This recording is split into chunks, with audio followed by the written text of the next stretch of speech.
Hey guys, today I want to share you about how much do I spend on the North East Coast trip. I am now sitting in my bed, my cozy bedroom, and I just finished up my tracking my expenses, and I want to share you the result. So it was a 10-day trip northern from DC. So if you haven't seen that video, definitely check that out.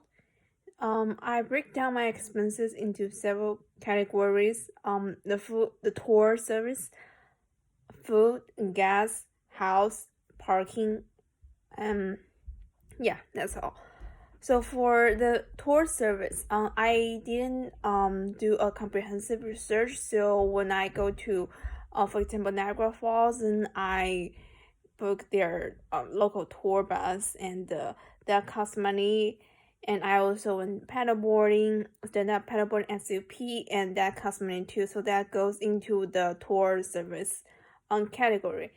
And food, gas, are very self-explanatory. For the housing, I went to I actually booked I Airbnb to save money, so that if you stay at a hotel, that will be more expensive. And then finally, it's parking. Yeah. So let's get to some numbers. For the 10-day Northeast Coast trip, tour service cost me $474.11. So that is about 480.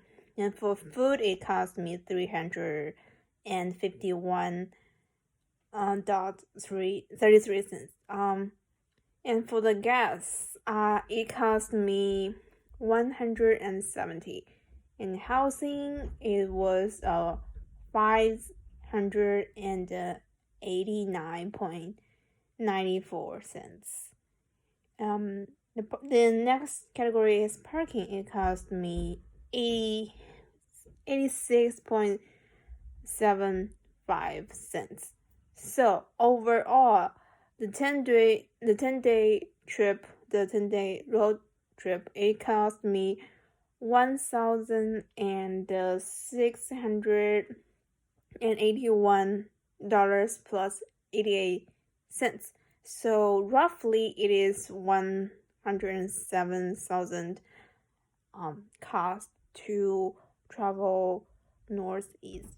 The road trip, I would say it is let's look at the expensive. The biggest expense is the housing.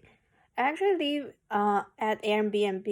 It's people's private homes. I only get a room there, so I would say it's reasonable for 10 days. As you can see, I just go book almost like the cheapest housing I can find on Airbnb. So that was reasonable. I have actually if you go to a hotel, like one night could be 400 or plus. And housing, I live at Airbnb. That is my biggest expense item. Then the next one is food. Well, I would say I spend a lot of money on the lobsters because I was in Maine. What do you eat in Maine? Lobsters, right? Yeah, I would say it's worth it. Then the tour service is for. Actually, I'm very surprised. The tour service cost me $480. I would say if you have more time, you can plan the trip yourself. You don't need to go. You don't have to buy their tour service. You can still have fun. But I was running short of time, so I didn't make much planning ahead of time. So if you can plan your tour ahead of time, you can definitely save that tour service, the $480. You can definitely save that, but I'm lazy. Then the gas is, I would say, it's relatively cheap. I rented a car. Oh yeah, I haven't put the expense of my rental car. I rent a car at Costco. Enterprise with my Costco membership. That was about 600 car rental. Yeah. Oh yeah, you haven't hit my credit card yet. When that it's a separate fee. But if you don't rent a car, you just use your own car, then you probably save the 10-day car rental fee. So that car rental cost me about 600. I would say, yeah. I haven't seen that on my credit card yet, but you're welcome. Yeah, they won't let me go. And yeah, also I want to say something about the parking.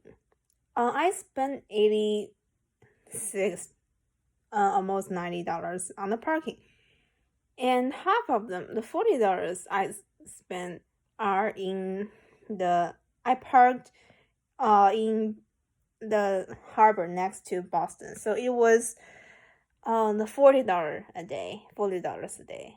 No, just it was downtown Boston, and I parked in the garage, so it cost me $40. Not worth it. I would say, in retrospect, if I can do it better, I would probably Uber to the Boston downtown, then Uber back. I don't need to actually spend this $40 on the parking itself. It was expensive. And some other parkings are accumulated when I was in Maine, and it was street parking. It was about $2 an hour. That was unreasonable. And also, one thing I learned is if you use the app, the parking app, to pay for the parking, it actually costs you more than actually costs you a quarter, because the transaction fees, I don't understand, but they cost you more. So the preferable way is to just stick your credit card or debit card into the parking meter, so then you don't have to pay for the app transaction fees. That's one way to save some money. And also for the gas, to cut down the cost, I traveled alone. It was my solo travel, so I had to pay all the gas money by myself, but you can have some other people with you. You can definitely share the gas money. That is another way to cut down the gas. So I briefly touched on tour service, the food, gas, housing, parking. Yeah, I don't think I can cut more money on the housing, because I don't know anyone from the state or the city. If you know someone, if your friends live there, definitely you could probably crush on their couch, save one night's fee, but I don't know anyone, so I pay Airbnb. And food, I went so to save the money on food, you can definitely go buy food at a grocery store and bring it with you and cook at the Airbnb. They have the fully stocked kitchen. You eat your home cooked food. That would be cheaper. But I would say it's very counterintuitive, because why do you travel? You want to experience the city. So when I'm out there, I want to check out the local restaurants and also make contribution to their economy, So I didn't cut any money on the food. Well, how do I choose which restaurant to go to? It was very easy. As you know, I am a lazy planner, so I opened the Yelp and just see, okay, which restaurant in the city is number one, so I go to that restaurant. It's a simple decision.